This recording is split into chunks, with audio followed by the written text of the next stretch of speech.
बिना देखे तेरी तस्वीर बना सकता हूँ, बिना मिले तेरा हाल बता सकता हूँ। हरे मेरी मोहब्बत में इतनी ताकत है कि तेरे आँख के आंसू अपनी आँख से निकाल सकता हूँ।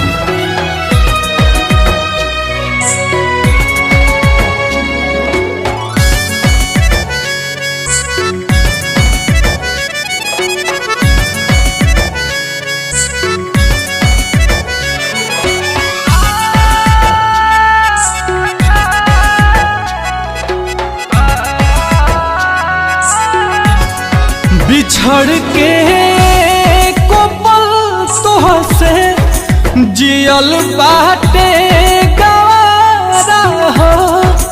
कह कैसे उमर भरला सनम करब गुजारा हो।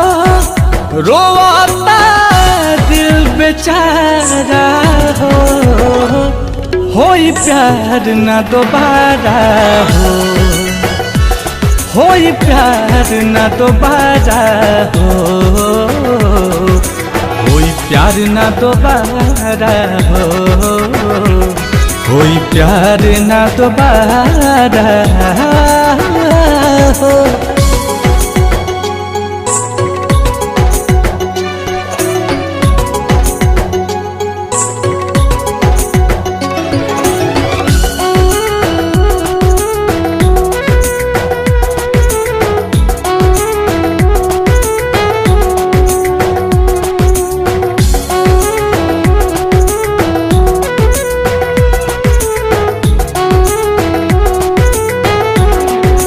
फेरू दिल के ई बगिया अब कबो आबाद ना होई।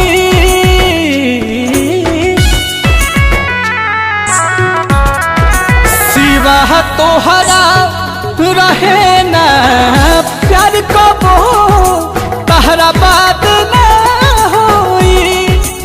अचानक के सब खत्म भई, ना बुझ पैली सारा हो। होई प्यार ना दोबारा हो, होई प्यार ना दोबारा हो,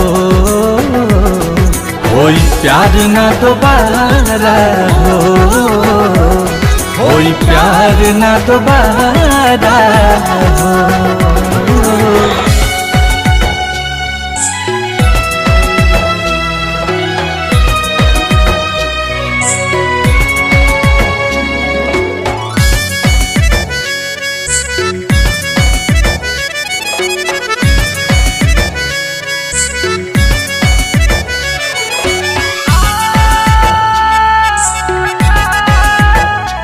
कोई प्यार ना दोबारा हो।